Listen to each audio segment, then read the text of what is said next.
direto arebetie na kai kangaria arebeto karaina na lambu baine teto achinda kwinge eo wai wande koka ya de mi wai wande koka kaka cheto chaine re oweni arebi baore te bareya union yera ngania bonde besa siamo mironge lo ye wai wande koka ya de mi wai wande koka wenda kumenya ewe ye wone tere meru ene korigaria erena meriete kwegewa bloga beria e atuvenda ye wai wande koka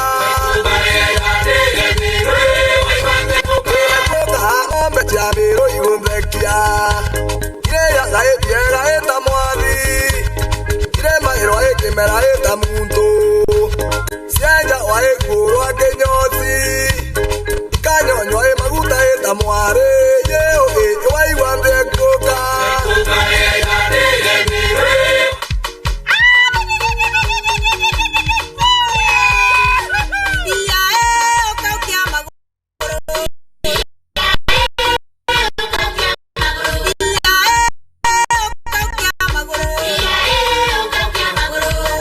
Llore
So that even as they are explaining to His Excellency the President of this Republic of Kenya, pia tunapata kuwa entertain as he also can listen. Tucheze tuna volume ya chini vile tuko tunaendelea. Tunafanya kazi mzuri. Tuendelee tu hivyo hivyo hawa studios. Thank you so much.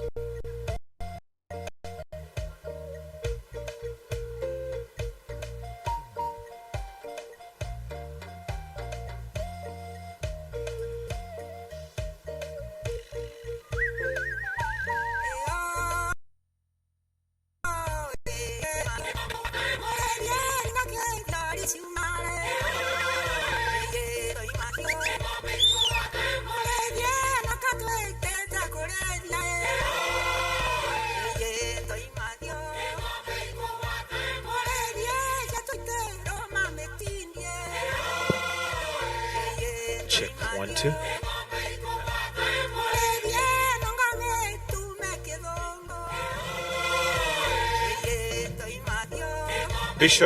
Bishop Catherine.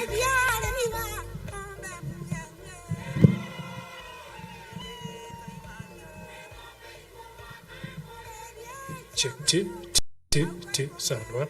Check 2.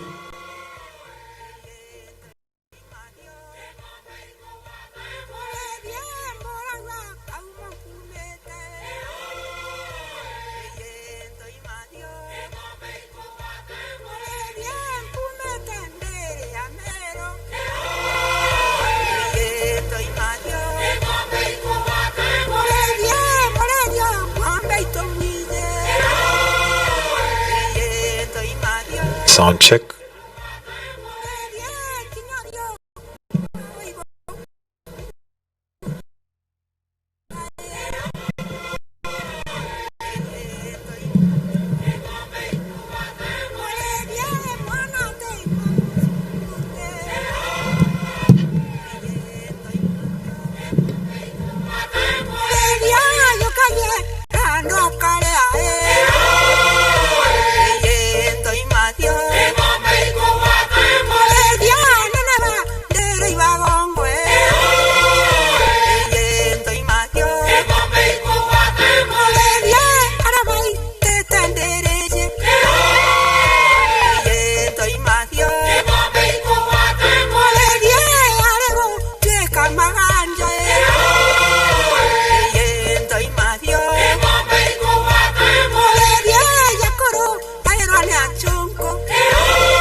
Basi tunamwona Mheshimiwa Rais amefika uwanjani leo.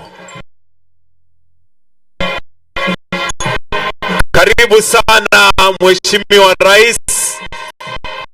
Wakulima wamekungoja kwa kweli.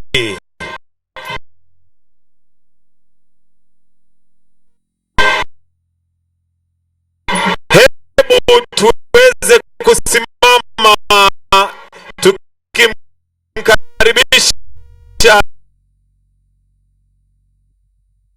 Rais wa Jamhuri ya Kenya ambaye William Samoei Ruto,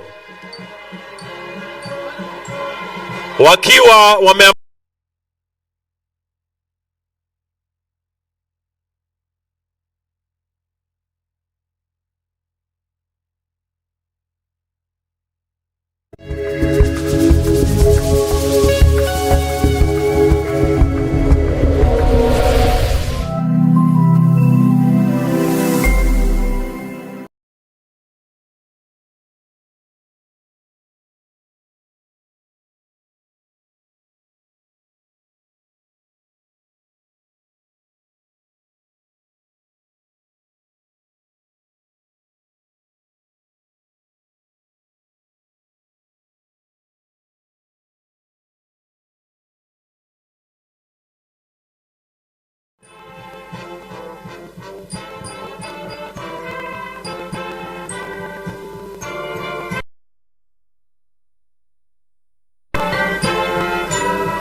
sasa tutaanza kwa maombi tukiongozwa na Bishop Catherine Mutua ambaye atatuombea ili tuweze kuanza ratiba ya leo kirasmi. Kwa hivyo naomba kama mahali ulipo usimame ili tuweze kuanza kwa maombi. Karibu Bishop.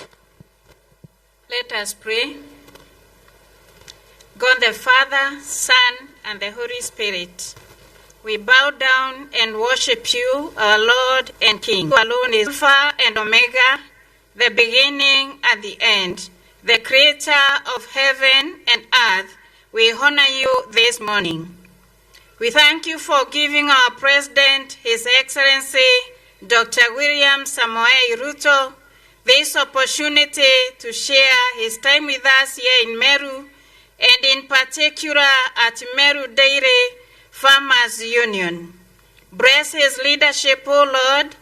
Grant him your mercy and divine grace, even in the leadership of this nation. Bless him as he goes out and comes in, as is written in Psalms 121. Bless all the other leaders in all the levels of governance in this country. Let there be peace and unity within our borders, that Kenya may move forward and grow in all aspects of life. Let there be progression and not stagnation in Jesus' name. We thank you, dear Lord, for Meru Dairy Farmers Union. From the far we have come, dear Father, we can only shout and say, you are our Ebenezer. We thank you, dear Lord, for the leadership of the Board of Governors, for the Chairman and the CEO of the Union. Thank you, Father, for the members of staff and the farmers. May you, Father, the Lord of increase, continue growing and establishing each one of them according to your riches in glory. For all the activities of this day and all the speakers, we commit to you. May your Spirit reign in our midst in a way that only you can do it. The name of God the Father, the Son, and the Holy Spirit. Amen. May the Lord bless you. Naomba tuweze Mheshimiwa Rais wa Majeshi ya Ulinzi, Naibu wa Rais Mheshimiwa Rigathi Gachagua, Gavana wa Meru Mheshimiwa Kawira Mwangaza, magavana wote ambao waliofika hapa, waziri wa mashirika na biashara mbalimbali, waziri wa kilimo na mifugo, mawaziri wote na makatibu wa kudumu waliofika hapa, kiongozi wa walio wengi bungeni, wabunge wote wa kitaifa na kiseneti, viongozi mbalimbali, nikihifadhia itifaki zote zilizozingatiwa, pia wakulima ambao wamefika hapa kwa wingi. Mheshimiwa Rais, naomba kwa unyenyekevu ni mwalike CEO ambaye ni Kenneth Gitonga ili aweze kutualika na pia kutupatia hotuba yake. Tumpigie makofi akija tafadhali. Kenneth Gitonga ambaye ni CEO, karibu sana.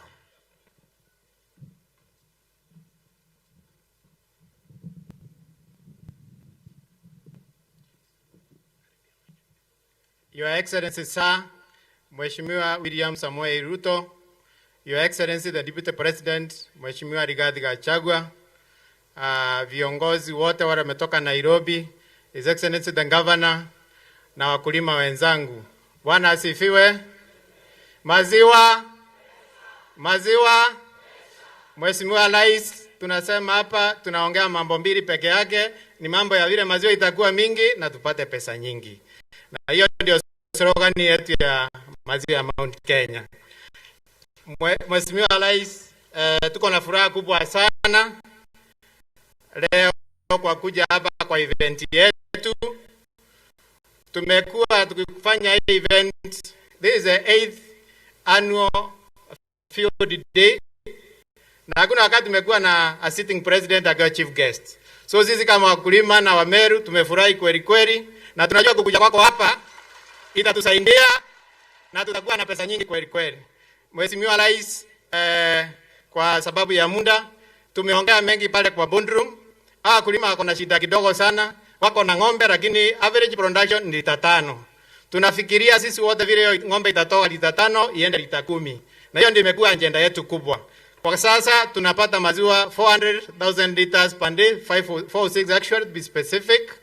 na tungependa, ndoto yetu ni tuwe na maziwa inapika kama 1,000,000 kwa siku, tupate kukunywa hapa Meru na ingine tupeleke ng'ambo. Ama namna gani wakulima?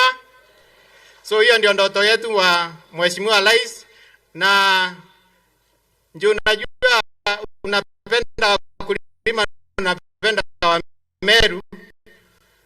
Vile tumeongea pale kwa Mbundu, mambo ya sexy men, mambo ya chakula, na hii feed mill tunataka kujenga. Jua wakulima wamesema tuwajenge feed mill, chakula ndio iteremke.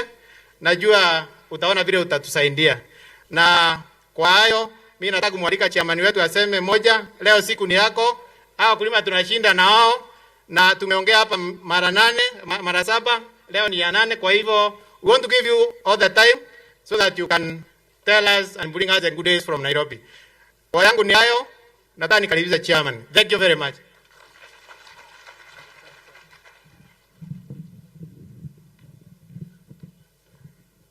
Asante sana mgeni wetu wa heshima siku ya leo, Daktari William Samoei Ruto, na wageni wote wale walioko siku ya leo, na wakulima mjamboni. Masiwa? Asante sana. Leo siku sio yetu, leo siku ni ya mgeni wetu wa heshima, Daktari Samoei Ruto. Daktari, tunataka kukuhakikishia ama kukuambia asante sana kwa kukuja pande hii yetu ya leo, upande wa Meru, na kuongea na ama kuona wakulima wetu wa maziwa. Kwa hivyo letu leo ni asante sana, tunasema ni asante kwa kuona na kuungana na sisi pamoja siku hii ya leo, ili tuangalie maneno ya Meru upande wa maziwa na upande wa ng'ombe.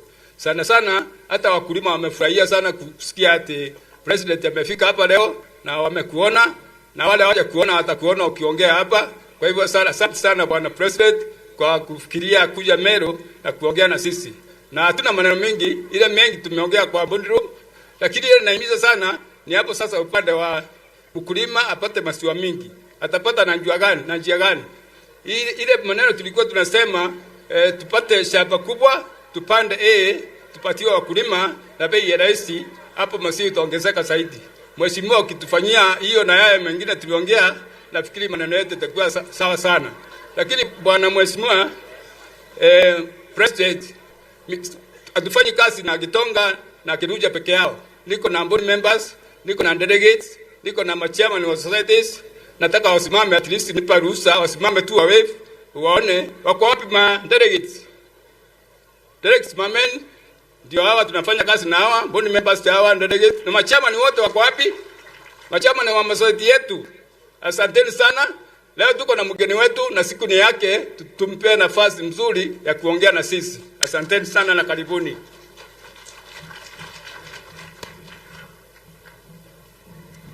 Ningependa sasa nimwalike senator ili aje awatambue viongozi ambao wako hapa, na tukiendelea. Tumpigie makofi. Karibu senator. Asante sana rais na naibu wako. Nachukua muda kidogo sana niwatambulishe wale wajumbe wako hapa. Kwanza naanza na pande hii, Mheshimiwa Murugara, mbunge wa Tharaka. Mheshimiwa Kairemia, women rep hapa Meru. Mheshimiwa Raim Daundi ndiye mwenye hii muji hapa North Imenti. Simama tu, nominated member of parliament, Madam Dorothy Muthoni, asante sana. Mjumbe wa Egembe North, Mheshimiwa Julius Taitumu. Mjumbe wa Meru, Mheshimiwa Lindekiri Mugambi. Bole mjumbe wa Bole, Lindekiri Mugambi. Mjumbe wa Egembe South, John Paul Mwirigi. Pande hii tuko na Mheshimiwa Kerema. Uko nyuma. Mjumbe wa Egembe Central, Ndani Kere Karidho. Mjumbe wa Imenti Central, Kerema Gochine. Mjumbe wa South Imenti, Dr. Chandra Kimweti. Pia tuko na viongozi wengine, Mheshimiwa Nkatha Beatrice amekuwa mjumbe pale, sasa ametolewa CS hapa na rais. Tena tuna Joseph Ntoerwaki aliyekuwa mjumbe wa North Imenti. Pia tuko na CS Profesa Mugambi. Hapa tuko na majority leader wa National Assembly, Bwana Kimani Echungwa. Huyo ndiye mwenye mkarabati wa finance bill. Sasa mimi rais, nataka nikushukuru sana sababu ya kufika hapa leo, na tunashukuru sababu hawa wakulima wa maziwa, unaona vile wamefurahi sababu kufika kwako hapa. Hii ni bahati kubwa na watapata baraka kubwa sana. Unajua rais, ile kitu au unaguza inakuwa dhahabu. Vile umekuja kuguza Meru Central, hii itakuwa dhahabu ya hapa Meru, na sisi tutaungana na wewe. Ile kitu moja tu najua utawasaidia na utasema hao wakulima wakipata quality animal feed na ile rais iwe na pesa kidogo, hawa watalima maziwa mpaka isaidie Kenya mzima na ulimwengu kwa jumla.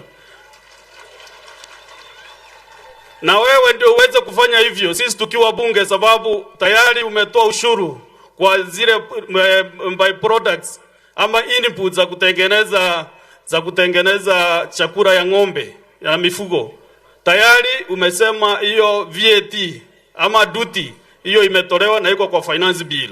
Kwa hivyo sisi mkiona tunaunga finance bill mkono ni sababu inaenda kusaidia wakulima.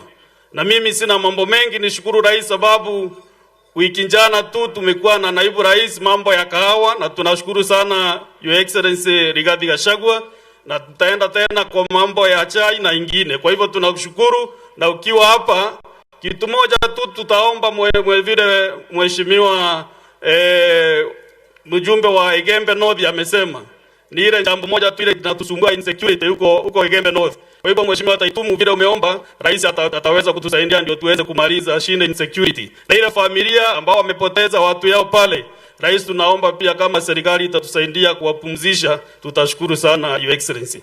Kwa hivyo tuko na pia Kiraitu Murunge, nilisahau Murunge simama former governor wetu ambaye amekuwa na wakulima the last 5 years. Kwa hivyo nachukua nafasi hii kumkaribisha gavana wa Meru Mheshimiwa Kawira Mwangaza ndio uweze kuhutubu hapa.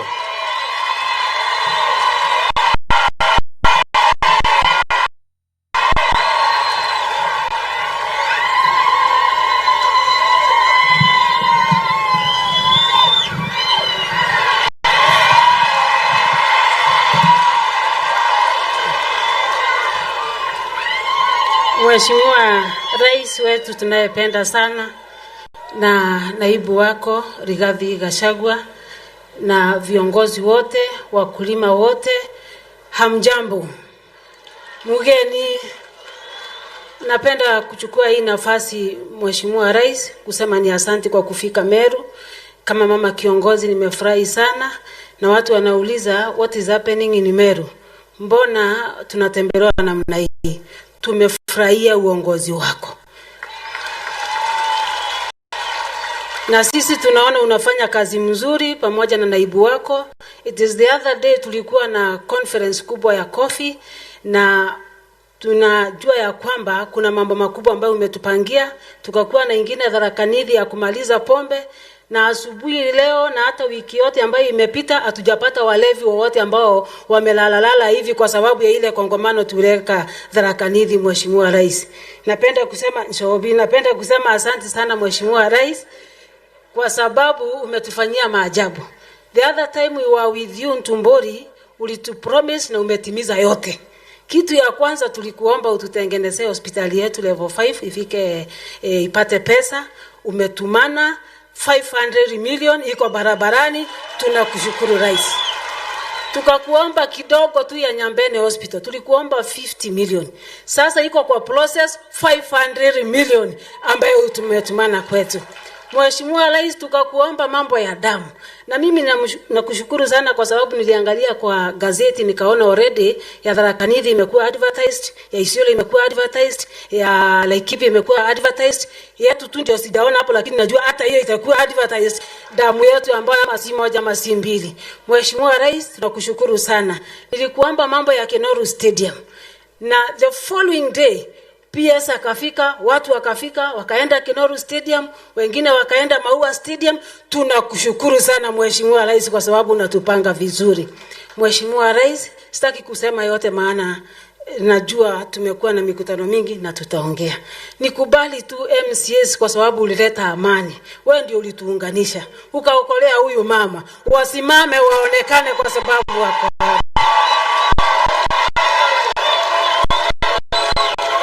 Hii inaitwa full house yote. 69 out of 69 iko hapa. Kwa hivyo Mheshimiwa Rais, ile kazi ulifanya ya kusema ya kwamba tushikane pamoja, tunasema Mungu akubariki. Na kama si hii amani pengine ungetembea Meru. Kwa hivyo sisi tunakuvulia kofia Mheshimiwa Rais. Nikimalizia Mheshimiwa Rais, mimi kama mkulima 001 wa maziwa napenda tu kuleta shida moja ama hoja moja. Ama feed zetu, chakula cha mifugo. Hiyo ndio shida yetu kubwa. Nao wakulima kupitia mkubwa wao ambao ni Gitongo wametembea kwa ofisi yangu, wameniomba pesa watengeneze factory yao, wajitengenezee chakula cha mifugo. Kwa sababu gani? Tunaletewa chakula ambacho ni substandard. Ng'ombe zetu tukipatia tunakamua lita 5, lita 2 tunapoteza. Lakini tukiwa na factory yetu, tujitengenezee feeds sisi wenyewe, Mheshimiwa Rais, tuta increase na tutaanza kuexport maziwa yetu kama wakulima wa Meru. Kwa hivyo mimi nakuomba tu, maana wamenitembelea wakaniomba pesa ya kujenga hiyo factory, sina. Na sisi tumesota pande hii.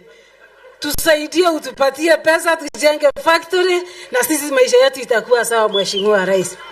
Ya mwisho Mheshimiwa Rais, kama mama kiongozi, kwa sababu niko na mambo mengi na sitataja, niko na listi kiasi, barabara, maji, nini, naomba kitu moja tu kwa kunyenyekea.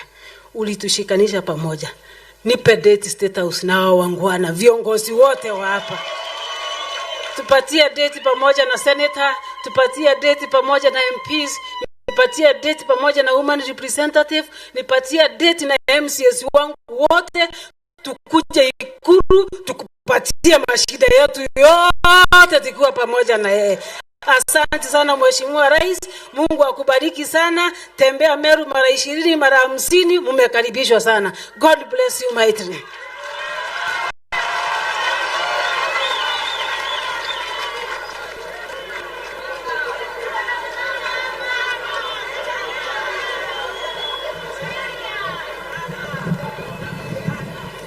Asante.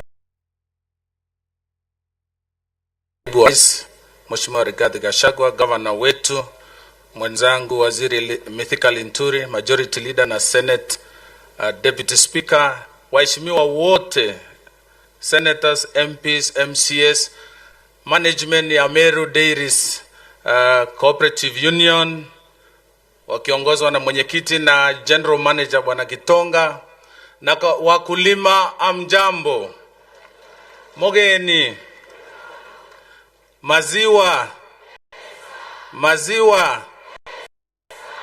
Asante sana Mheshimiwa Rais.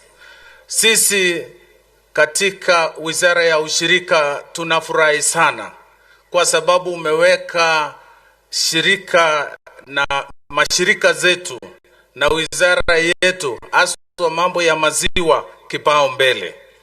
Rais, ni miezi 9 tangu uchukue hatamu za uongozi na umeweka bidii sana kuhakikisha kwamba the value chains ikiongozwa na maziwa imepewa support from your government. This week the Minister for Finance read the budget, our national budget. Na tumeona Rais umesema na kutenda. Pesa imewekwa kwa idara ya maziwa, idara ya kahawa na kuleta wakulima pamoja ili tuongeze uzalishaji wa mazao yetu. Mheshimiwa Rais, nataka tu nipongeze shirika hili kwa sababu wametuongoza. We have seen through cooperative and aggregation, we have seen production grow. And now we are beginning to celebrate the value addition we have experienced here in Meru. Mimi nawashukuru sana. Kwa hivyo Rais,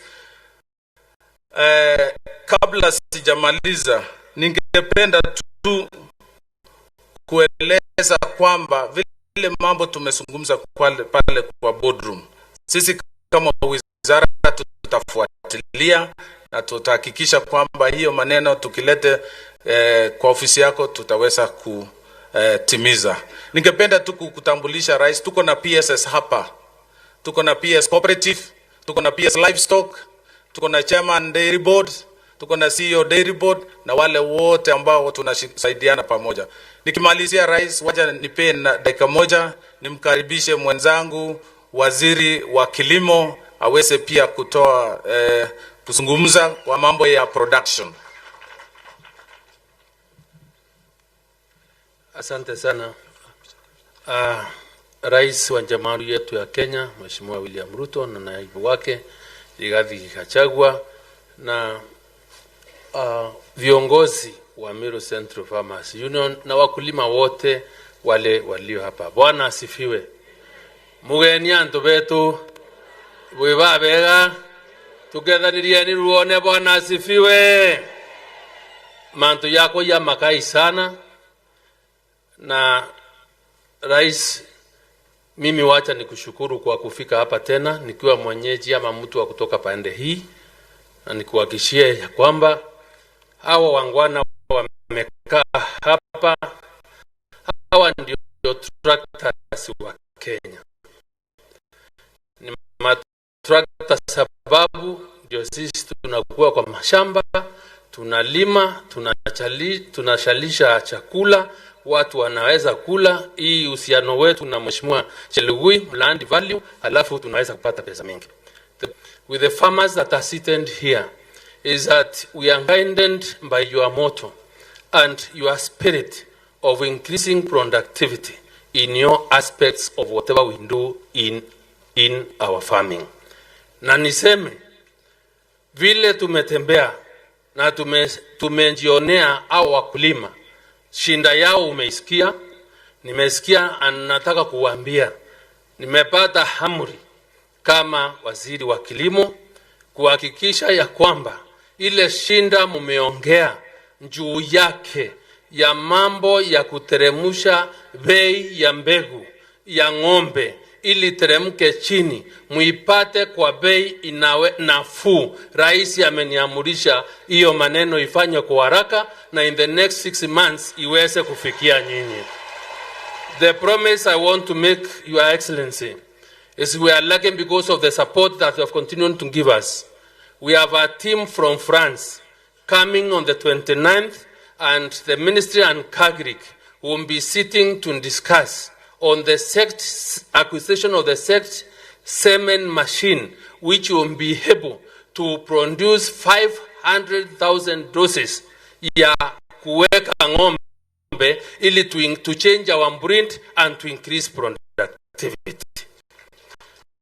Ya kingine nikisema ni kwamba mambo ya feed, sababu umetoa duty, kwa hiyo nao wakulima tukiwa nao under the drive project that we are going to launch next week, kuna $40 billion from World Bank where we are going to contract farmers waweze kukuza chakula ya ng'ombe. Pesa iende kwa AFC na KNDC au wakulima waweze kuomba na single digit interest ili muweze kujinufaisha, na hiyo ni kazi rais amesema ifanyike na tunaendelea kufanya. Antobe tote bwa rais akidida show butoko na ituete temna mbere utako na ntomurome kabisa twamuringera kura na kuma ego kurwa akuya goma itayana ndene meri etandatu ate tuendete.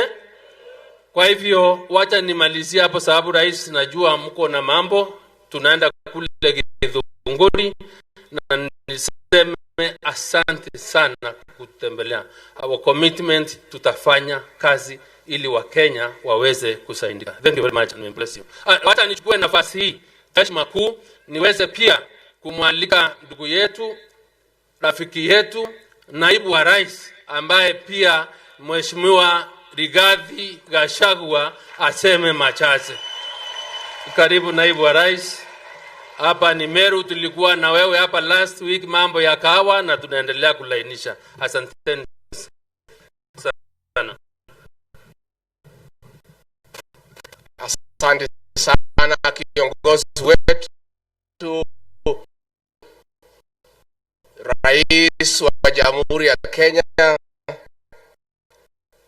Daktari William Samoei Ruto, mawaziri, viongozi, wakulima, andu betu mugeni kairi, muriega andu a Meru, muriega ringi, ngeithia iciarere mwathani agocwo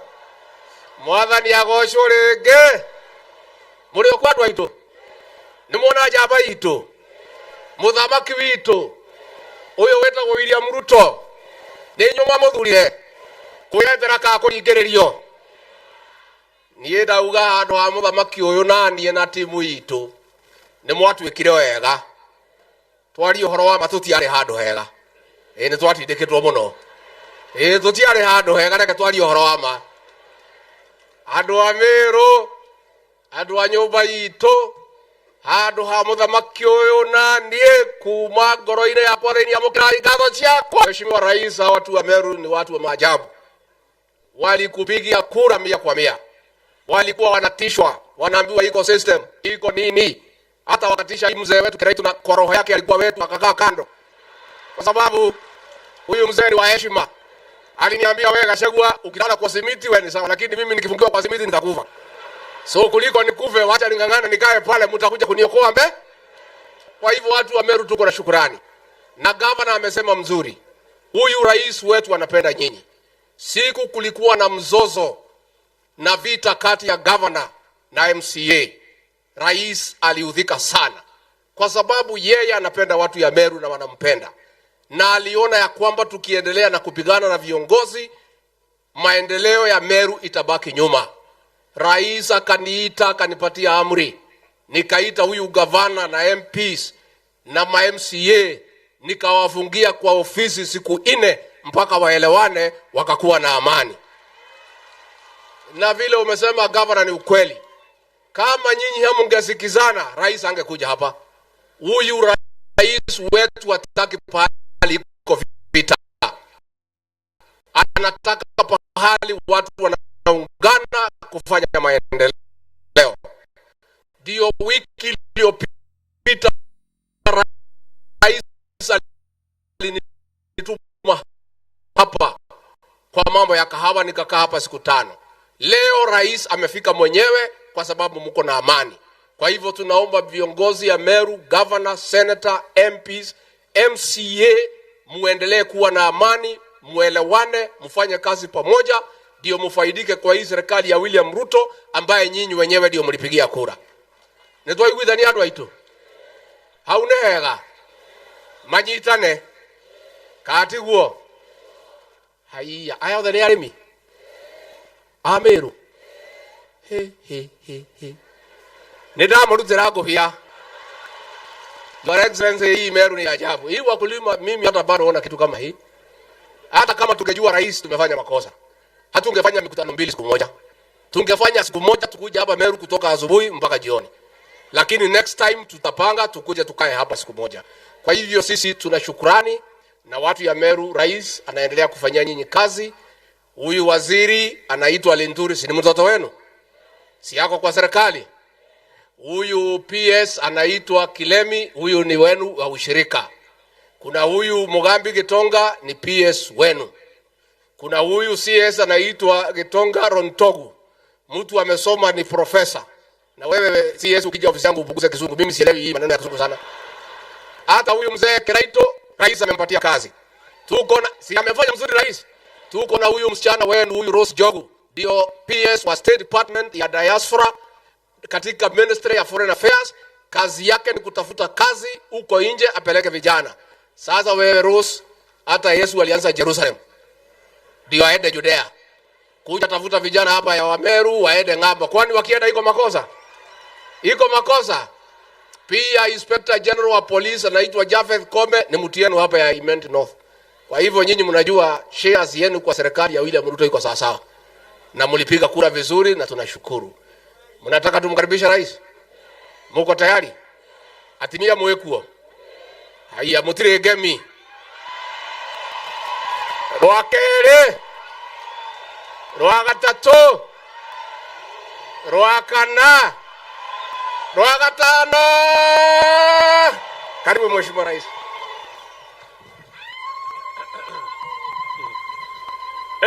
Asanteni sana, tafadhali tuketi chini. Allah. Basi viongozi wote wenzangu na watu wa Meru, hamjambo. Anto betu mugeni kairi. Bwana Yesu asifiwe. Hebu nione kwa mikono. Bwana Yesu asifiwe.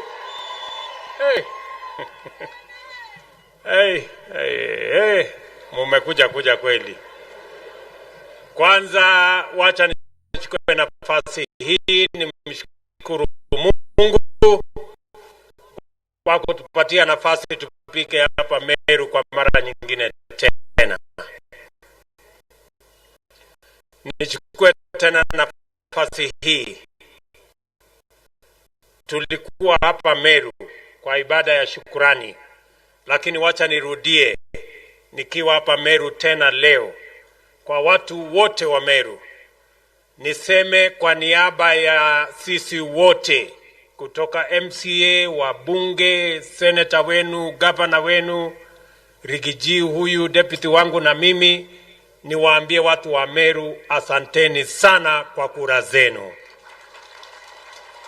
Mimi narudia tena watu wa Meru asanteni sana kwa kura zenu. Na tulikubaliana na nyinyi ya kwamba mambo ile haitaanza, ile kazi ndio itaendelea. Si tulikubaliana kazi ndio itaendelea? Ndio nimefika hapa leo kwa sababu ya kazi ya mambo ya wakulima. Nataka pia kwanza nipongeze Meru Central Dairy kwa kazi mzuri mnayofanya.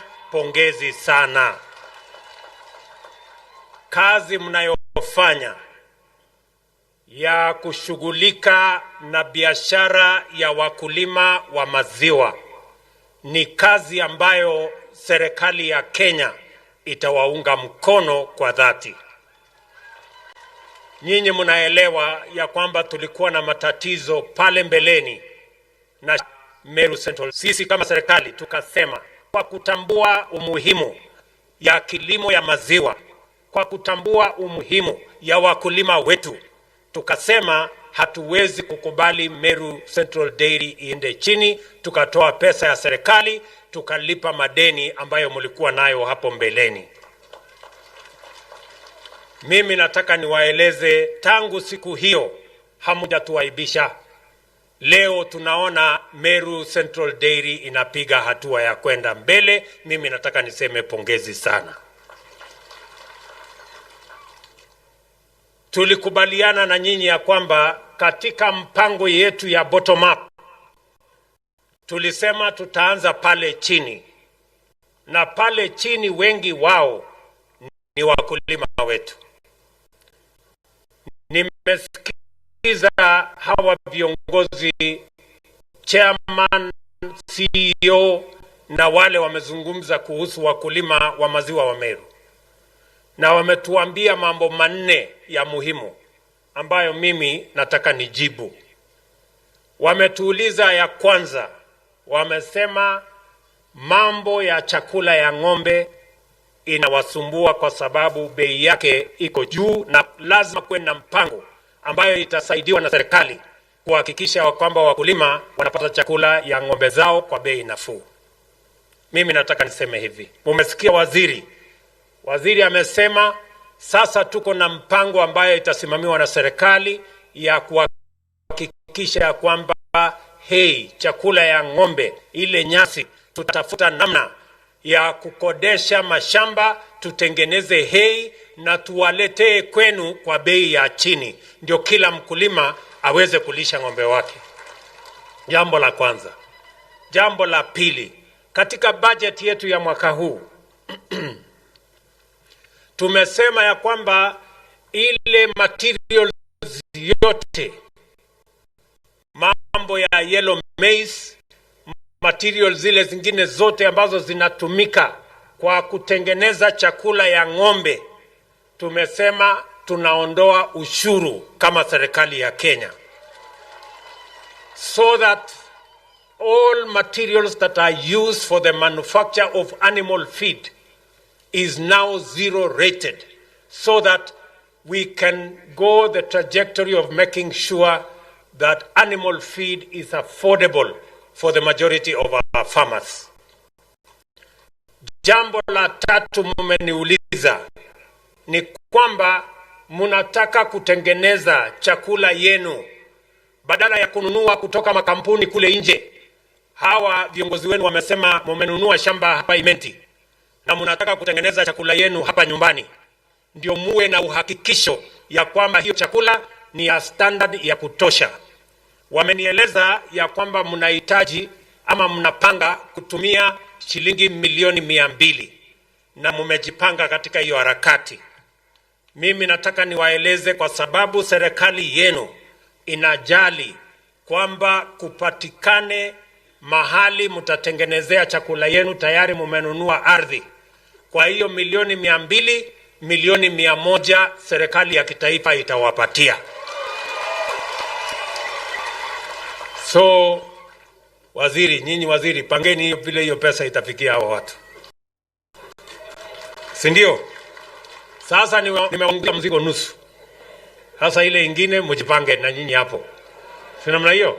Si nyinyi mlikuwa mnapanga kutengeneza peke yenu? Sasa tumekuja tuwashike mkono ndio tuweze tuende mbele. Jambo la 4, nyinyi mmeniuliza hapa, viongozi wenu wameniuliza ya kwamba kupatikana kwa heifers ni bei ya juu sana. Ng'ombe wa maziwa kupatikana sio kazi rahisi, kununua 1200, 1250, lakini tunaweza kurahisisha kama tutawapatia mbegu ile ya AI ambayo iko sexed. Ndama akizaliwa azizaliwe ndume, kwa sababu ndume akizaliwa ni hasara kwa mkulima ya ng'ombe ya maziwa. Ndume ni ya muhimu, lakini kutafuta tu mbegu peke yake, lakini haiwezi kamuliwa, si namna hiyo? So tayari kama serikali tulishaweka pesa nyingi, karibu shilingi bilioni 1 kwa bull stations. Tumetengeneza bull station Kabete, tumetengeneza bull station Kitale, na sasa tuko na bull stations ya kutosha. Ile ambayo imekosa ni machine ya kufanya sexed cement, na vile mmesikia tumekubaliana katika hii budget hii ambayo itapitishwa next week. Hiyo budget tumeweka shilingi milioni 400 ya kuhakikisha ya kwamba tutakuwa na vifaa ya sex cement, ili mtapata hiyo sex cement badala ya kununua, kwa sababu hata mimi ni mkulima wa maziwa. Saa hizi sex cement ni kati ya shilingi 5,000 na 8,000. Si ni kweli? Sasa kuanzia Disemba mwaka huu, waziri, sikia vizuri my friend, kuanzia Disemba mwaka huu tunataka hiyo sex cement ipatikane ile imetengenezwa Kenya na isipite shilingi 1,500. Si ndio? Tunataka tutoe kutoka pale 8,000 ikuje 1,500, ndio wakulima wengi waweze kutumia sex cement, ili kizaliwa ndama awe ni ndama kike ambaye atakuwa anakupatia maziwa baada ya miaka 2. Tumekubaliana? Hawa jamaa waliniuliza hiyo maneno ati mambo ya cement, na sio ya watu wa hapa Meru Central Dairy peke yao, itakuwa ya Kenya mzima. Na nyinyi tutahakikisha ya kwamba vile mmesikia waziri amesema, tutakuwa na 500,000 doses ya sex cement kutoka ng'ombe zetu. Nimefurahi sana hapa wakati nimeonyeshwa ng'ombe ambazo zinatoa maziwa kilo 50. Ni ng'ombe ambayo imezaliwa na semen ambayo inatoka Kenya, sio ya kwamba tumetoa nchi ingine, ni ya kutoka huku nyumbani. So tuko na uwezo ya kuhakikisha ya kwamba ng'ombe zetu ni za grade ya kutosha, na tunaweza kutumia semen kutoka ndume zetu hapa nyumbani. Hawa jamaa wenu vile vile wameniambia ya kwamba tunataka tuwapange wakulima kwa cooperative. Tunataka tuhakikishe ya kwamba wakulima hawakai kiholela, kwa sababu wakulima wasipojipanga, mabrokers na cartel watakuja kuhangaisha nyinyi. So tumekubaliana na tumeweka pesa ya kutosha, na mimi nilitengeneza wizara ya cooperative maalum ili isimamie mambo ya sako yenu, mambo ya cooperative, na kuhakikisha ya kwamba tunapanga wakulima na wafanyabiashara kwa njia ambayo hawawezi kutatuliwa na hawawezi kusumbuliwa na wakora ama wale makatel ama wale wengine ambao ni mabroka ambao wanatuletea hasara. So I want to assure you that we have a comprehensive plan as a government, the way you requested, so that we can organize all our farmers and make sure that they are organized in proper groups. Tunabadilisha sheria ya cooperative na tunabadilisha sheria ya sako ili kuhakikisha kwamba sako zetu na cooperative zinasimamiwa kwa njia ya sawa. Hatutaki tena pesa ya wakulima ipotee kwa sababu ya usimamizi ambao sio mzuri wa mambo zetu za cooperative. Tunaelewana jameni? Alafu mliniuliza kitu kingine ya mwisho. Hawa watu wamenifanyisha kazi mingi. Na walinikumbusha, nikijaribu kusema kidogo wananikumbusha, unajua tulikupigia kura. So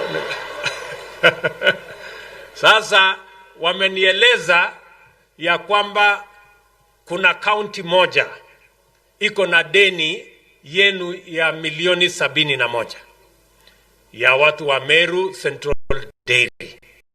Sitaki kutaja ni county gani, lakini wamenipatia, wameniambia sasa wewe ndio debt collector yetu, wewe enda tafuta hii pesa ulete. Na mimi nimesalimu amri, munipatie wiki 2 nitaenda nitafuta hiyo pesa nilete. Huyo governor nitaenda kupambana na yeye, kwa sababu hawezi kuhama na pesa ya wakulima. Na kiniletea Kiswahili, mimi nitakata pesa yake kabla haijatumwa kwa county, nitakata nilete ya Meru, ile imebaki nipatie. Sini namna hiyo? Hakuna dawa ingine ya deni. Sini kulipa. Kwani iko dawa ingine mmegundua huku Meru ya deni? Sini ya kulipa. Basi hiyo nitamhakikisha ya kwamba hiyo kazi, na nitamwambia nimetumwa na wale watu wameniandika kazi, na usiniharibie kazi. Si ndio? So mimi nataka niwahakikishie, I think I have answered all the issues that were asked by the leadership ya hawa wakulima wote. Mimi vile vile nataka niseme hivi, mbali na yale mambo tumesema hapa, nia na mpango yetu ndio mnaona tunasema turudishe chini bei ya chakula, tuondoe ushuru kwa bei ya chakula, tuweke semen ambayo ni sexed na tupunguze bei yake, tuhakikisha kwamba wakulima wanaweza kujitengenezea chakula, tupunguze gharama. Ni kwa sababu tuko na mpango maalum, na mpango yetu ni kwamba tuko na soko ya Afrika mzima. Hii Afrika wanatoa maziwa New Zealand karibu kilomita 10,000. Wengine wanatoa maziwa sijui wapi, na ni watu wetu wa karibu hapa. Ndio tumekubaliana ya kwamba kama Kenya saa hizi tunazalisha 4 billion liters ya maziwa, na mumesikia on average tunapata kilo karibu 3 mpaka 5. Tunataka kuhakikisha ya kwamba tunasongesha kutoka kilo 3 mpaka 5 mpaka ifike kilo 10 ama kilo 15. Tunataka wakulima wetu tuwasaidie waongeze. We need to double our production. Ukisoma manifesto ambayo tulichaguliwa nayo ya Kenya Kwanza, tulisema we need to double the production of milk in Kenya. Na hiyo ndio mpango tuko nayo. Tumeweka hiyo pesa yote kwa budget because we want to support the production of milk in Kenya. Na mimi nataka niwashukuru sana wakulima. Mimi naona mko na bidii, na mimi nataka niwahakikishie serikali ya Kenya itasimama kidete na nyinyi mpaka tuhakikisha kwamba mnapata mapato maradufu. We want to double our milk production, and that is the trajectory we are going. Mumesikia tunaenda huko Kiambu. Wao wameanza kuuza maziwa katika nchi za nje. Next time nikirudi hapa, tunakuja kupanga vile maziwa ya kutoka Meru itauzwa Kongo, itauzwa Afrika, itauzwa sehemu zingine, ndio tuweze kupata bei ya sawasawa na tuongeze mapato ya wakulima wetu. Vile vile, mimi nataka muelewe ya kwamba mpango yetu ni kutumia kilimo kuzalisha mali na kuzalisha nafasi ya ajira ya vijana wetu. Hapa Meru kama vile Kenya, katika budget yetu ya mwaka huu tumeweka shilingi bilioni 5 ya kuhakikisha kwamba katika kila county, ikiwemo county yenu ya Meru hii, tunatengeneza kitu inaitwa County Aggregation and Industrial Park. Mahali ambapo tutakusanya mazao yetu, tulete pale, mabroka tuwaambie wawache kumboa wakulima huko mashambani, tukutane kwa soko. Kwa County Aggregation and Industrial Park, tufanye value addition, tuongeze agro processing, tuongeze manufacturing, ili tuuze mazao yetu kwa bei ya sawasawa na kila mkulima apate haki ya jasho yake. Kwa saa hizi, mkulima anahangaika shambani mwaka moja, miezi ngapi, lakini broka anakaa hapo tu, anakaa hapo karibu. Ile kazi mkulima amefanya karibu mwaka moja, broka kwa mazao mawili ama siku moja anapata pesa nyingi kuliko yule mkulima amehangaika mwaka moja. Hiyo maneno lazima tukomeshe. Ama mnasema hao mabroka waendelee? Si wakome? So tunataka tujipange kwa cooperative, tujipange. Hapa tunakuja kuanzisha hiyo County Aggregation and Industrial Park. Ndio baadhi ya mambo tumeweka katika budget yetu. Nilituma huyo Deputy President wangu last week kwa mambo ya kahawa hapa. Si alikuja hapa kwa sababu saa hizi ile kahawa tunauza kama Kenya ni 51,000 metric tons. Mpango yetu ni kuongeza mazao ya kahawa. In the next 1 year, tunataka ifike 80,000 metric tons. In the next 5 years, tunataka ifike 200,000 metric tons. Ndio tuweze kupata pesa ya kutosha. Hiyo mpango tunapanga kupitia kwa kuongeza mazao ya wakulima. Saa hizi ni kilo 2 mpaka kilo 3. We want to make sure that we can double the production of our coffee. Na tumeweka pesa katika budget ya kusaidia wakulima kwa mambo ya mbolea. Tuweze kupunguza gharama ya mbolea, ndio mutumie mbolea zaidi, so that we can enhance the productivity of our coffee plants. Wakulima mujipange vizuri. Vile vile tumeweka pesa karibu milioni 600 ingine hapa KPCU ya Meru. Tunataka kuikamilisha. Tunataka kukamilisha KPCU factory ya Sagana, na tunataka kufanya upgrade ya zile facilities zingine zote za kahawa, kwa sababu we want to enhance our productivity in the coffee sector. Katika hii budget tumeondoa ushuru kwa mambo ya chai. Wakulima wanakuwa wanalipishwa VAT ya karibu shilingi milioni 300 kila mwaka. Kuanzia mwaka huu, hiyo milioni 300 tumeondoa, wakulima hawatalipa tena. Tutaongeza mapato, badala ya kuenda kwa serikali irudi kwa wakulima. Na vile vile tumeondoa packaging taxes kwa mambo ya packaging, kwa sababu hatutaki tena kuuza kahawa yetu, kuuza chai yetu kwa magunia. Tunataka chai yetu hapa Mombasa. Na nimeongea na wale wazungu wanajiita sijui English breakfast tea.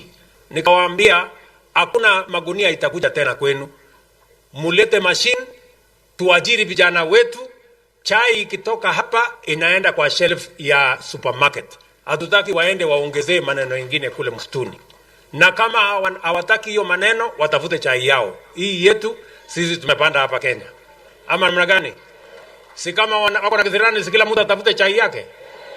Kwani wanangojea hii yetu alafu wanaenda kuibandika jina at English breakfast tea. Na hawana hata miti moja ya chai. Hiyo ukora tumewambia hapana. Hiyo ukora tunakomesha. Sijui kama tunaelewana.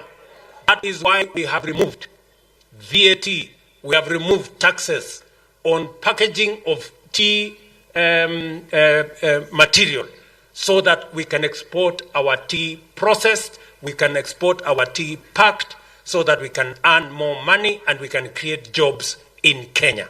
Kwa sababu tuko na vijana wengi jameni hawana ajira, si ni kweli? Na ni jukumu letu kupanga mambo yao ya ajira. Vile vile katika hiyo maneno tumeweka pesa kwa mambo ya cotton. Tunajua sehemu nyingi hata hapa Meru ilikuwa ni sehemu ya pamba. So tumepanga mambo ya pamba, tumepanga mambo ya edible oil, tumepanga mambo ya oil products, ili pia katika hiyo harakati tupate products ambayo itatusaidia kutengeneza chakula ya ng'ombe zetu. Haya mambo yote mimi nimesema ni kwa sababu tunataka tuhakikishe ya kwamba wakati Kenya inapiga hatua mbele, wakulima ndio wako mstari ya mbele katika hiyo kazi yote tunafanya. Tulikubaliana vile vile na nyinyi kwa maneno ya kuhakikisha kwamba tuko na soko ya kutosha. Bado wafanyabiashara wengi wanahangaika mahali ya kufanya biashara, hakuna mahali pazuri. Hapa Meru tumepanga katika hii budget tunajenga soko Kenya mzima 181. 7 ikiweko hapa Meru. Kangeta kuna soko ilianzishwa pale Kangeta ikakwama. Tumeweka pesa ya kuja kuikamilisha na kuifanya iwe vizuri zaidi. Pale Kerwa tuko na soko ilikwama. Hiyo vile vile tunakuja tunaikamilisha. Kule Imenti South kwa huyu John Paul. Si ndio? Igembe South, sorry. Kwa huyu John Paul, mahali anaitwa Adhiro Gaiti. Hiyo tunakuja kukamilisha hiyo soko na tumeweka karibu shilingi milioni 20 ya kuja kuipanua na kuikamilisha vizuri. Vile vile pale Nchero Tigania West tuko na soko pale tunakuja kuikamilisha, na soko yetu ya Nkobo hiyo soko iko hapo ikarabati tuipange vizuri. Na vile vile Kibirisha kwa huyu Mungwana tunakuja kukamilisha soko yako vile vile pale, na Mudhara pale barabarani, si mnajua pale Mudhara tuko na soko ilikwamanga hapo.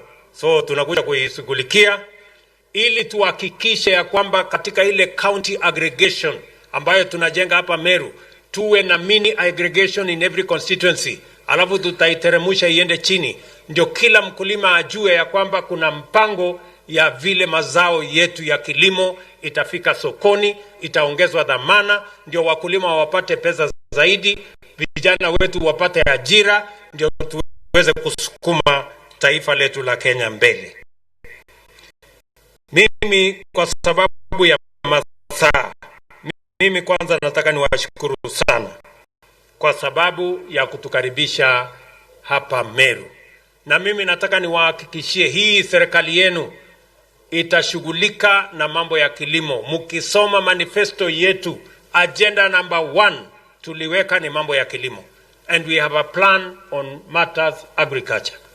Lakini vile vile tuko na kazi zingine nyingi. Tuko na mambo ya barabara.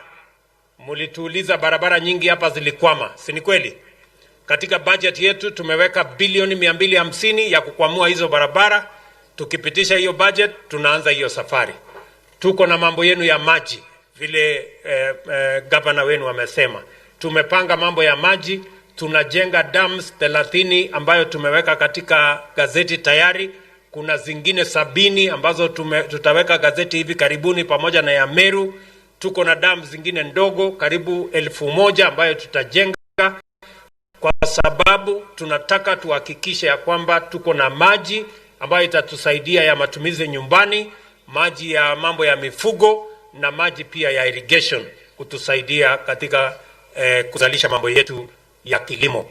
Vile vile mambo ya stima, najua watu wa Meru wametuuliza ya kwamba bado kuna sehemu iko giza. watu wote hawajafikiwa na mambo ya stima. Tuko na hiyo mpango.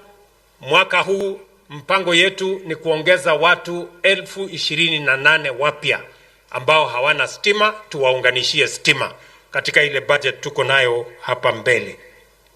Vile vile tumekubaliana pamoja na nyinyi ya kwamba jambo la muhimu zaidi ya ile ingine yote ni kuhakikisha ya kwamba tunapanga ajira ya vijana wetu.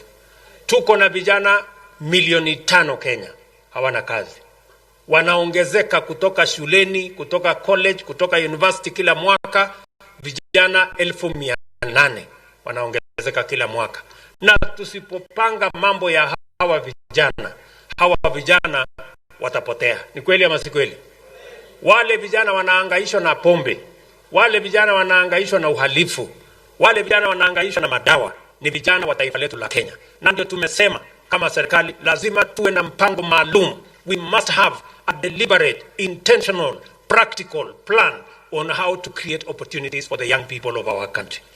Na ndio mmesikia nimesema tuko na mpango ya housing ambayo tunataka kujenga nyumba 200,000 kila mwaka ndio tupate ajira ya vijana 1,000,000 kila mwaka. Si mnataka vijana wetu wapate ajira jameni? Si lazima tuwe na mpango. Tuko na mpango ya housing. Tuko na mpango ya ICT. Huyu mrembo wenu huyu Roslyn Njogu, nishamwambia tunataka kazi 1,000,000 ya Wakenya watakaoenda nchi za nje. Sisi tumekubaliana madam? Yes. Vijana ngapi? 1,000,000. Tunataka waende wafanye kazi dunia ile yote. Watu wa Germany wameniuliza wanataka watu wa Canada wanataka watu ya kufanya kazi. Watu ya kule Warabuni wanataka watu ya kufanya kazi. Watu ya dunia hii, na wanasema watu wa Kenya ni watu wazuri sana, ni wafanyikazi wazuri sana.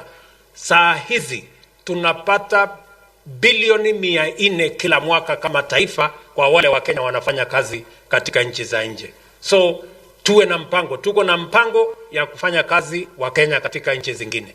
Tuko na mpango ya kutumia kilimo kuzalisha ajira ya Wakenya. Tuko na mpango ya kutumia housing kuzalisha ajira ya hawa vijana. Tuko na mpango ya ICT, 25,000 ICT hotspots. Every ward will have an ICT hub, kwa sababu tuko na kazi nyingi kwa sekta ya dijitali ili vijana wetu wapate ajira. Na ajira watu wa Meru na wa Kenya haiwezi kupatikana kama hatuna mpango. We must have a plan. Na ndio sababu tuko na housing, tuko na ICT, tuko na export of labor, na tuko na mambo yetu ya agro processing, value addition, manufacturing, ndio vijana wetu wapate ajira. Mnataka tupange vijana wetu wapate ajira ama waendelee kuhangaika barabarani? Si tuwapangie jameni? Ndio hiyo kazi mimi nataka tupange. Wale watu wengine wanatufalia sufuria kwa kichwa, ati hawataki tupange. Wanataka vijana wetu wao waende wapi? Sijui kama tunaelewana. Na mimi nataka niwaeleze. Mambo ni ngapi? Mambo ni mawili. Mzee Kibaki wakati alikuwa rais, tulikuwa tunakusanya ushuru bilioni 200. Akatusaidia kutusukumia mpaka ikafika bilioni 900, karibu trilioni 1 wakati walikuwa anaondoka. Mtu akitendawili akakuja confuse ile serikali yetu, ushuru ikapotea, tukaenda kwa madeni. Madeni ndio ile tumekopa trilioni 5. Sasa mimi nataka niulize nyinyi watu wa Meru, niendelee na hii ya kukopa ama nirudi kwa ile ya Kibaki tukusanya ushuru? Turudi ya ushuru, si ndio? Tuende tutafute ile ya Kibaki tutafute ushuru ama tuendelee na hii madeni? Si hii madeni itakuja kutuingiza kwa matabu.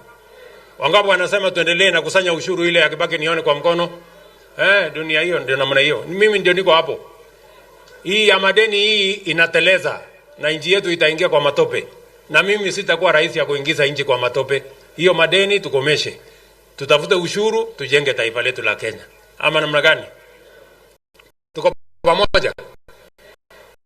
Mimi najua najua wengi wenu pia mko na watu wanafanya kiwanja ya bodaboda. Mimi nataka niwaambie watu wa bodaboda watulize boli, mambo yao mimi napanga. Na nitapanga vizuri mpaka wakae chonjo. Tumesema hawa watu wa bodaboda tunataka tuwapangie sasa bodaboda ambaye itakuwa inatumia stima, sio bodaboda ambaye inatumia petroli. Kwa sababu wanahangaika na hii petroli, kulipa petroli, kufanya nini inawasumbua. Kuanzia tarehe 1 mwezi wa 9 tumeanza hiyo safari. Sasa nyinyi watu tutawekea charge hapo. Mna charge, wewe una charge pikipiki yako, unapeleka mtu, hakuna mtu hakuna haja kwenda.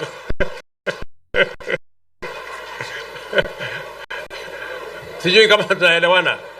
Hiyo ndio hii mobility tunawapanga. So kaeni chonjo, mambo ndio hiyo. Sijui kama tumeelewana.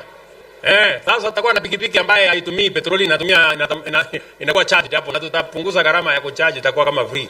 Wewe unaendesha mke wako, unaweka chukua pesa, unaweka kwa mfuko, unasonga mbele. Tumeelewana jameni? Tuko pamoja? Hiyo ndio mpango ya hii dunia. Wale watu wengine mimi nataka niwaambie tulizeni boli. Mlikuwa na nafasi yenu mkaharibu.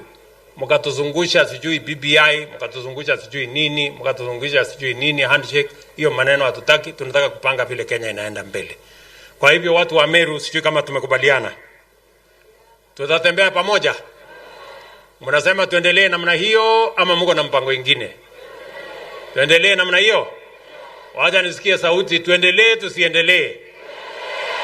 Tuendelee tusiendelee. Tukope madeni ama tukusanye ushuru? Mnasema tukusanye ushuru. Tuachane na madeni. Basi nafikiri mtu ya kitendawili na watu yake ya masufuria kwa kichwa wamesikia. So mimi sitaki kusema kuzidi hapo. Mimi nimefurahi sana kufika hapa Meru na tutafanya bidii. Mimi nataka niwahakikishie hatutawaangusha. Hii bidii tutafanya mpaka Kenya tubadilishe. Iwe ni Kenya sisi wote tunajifunia kama taifa. So kwa sababu niko na shughuli nyingine mbali, hapa tuko na shida ya usalama.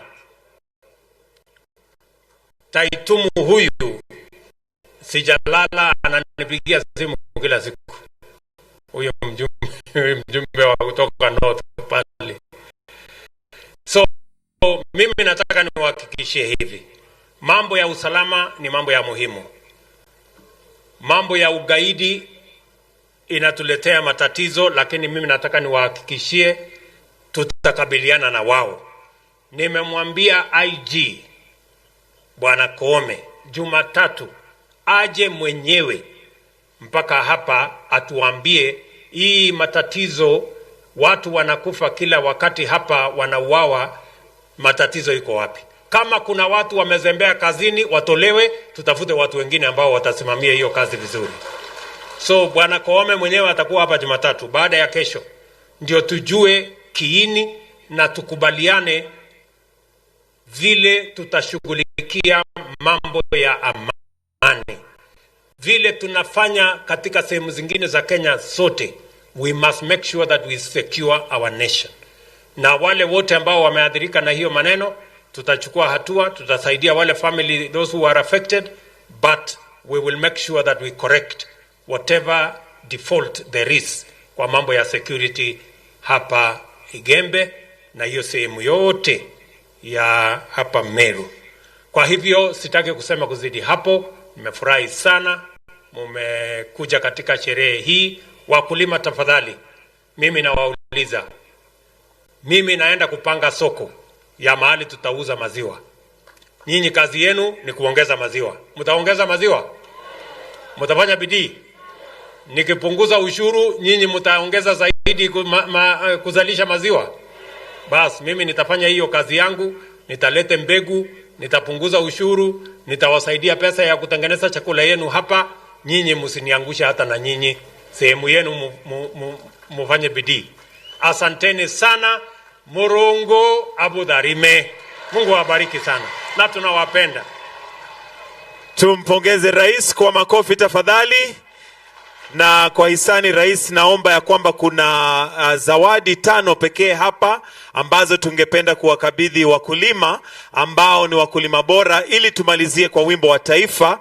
Na kwa hisani na kuomba rais, kama unaweza rudi tu hapa tuwapatie na tukuje kwa haraka tafadhali. Zawadi ya kwanza, tupigie makofi CEO Meru Central Dairy Cooperative Kenneth Gitonga ambaye ameshinda hiyo.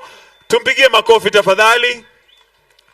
CEO akuje apokee hiyo zawadi, akifuatwa na chairman Mr. Simon Kiruja ambaye ni best in production South Imenti. Wapi chairman aje kwa haraka? Alafu pia best in production Aburi Edith Nkatha akuje. Best in production Central Imenti Wilson Githoro. Alafu tuondoka katika jukwaa ili rais aweze kupata saluti ya wimbo wa taifa, the national anthem. Thank you very much. Your Excellency will request that you remain on stage as we finish with the national anthem. Kama kuna mtu ambaye ameketi, tafadhali tutoe kofia ili tuweze kusikia wimbo wa taifa.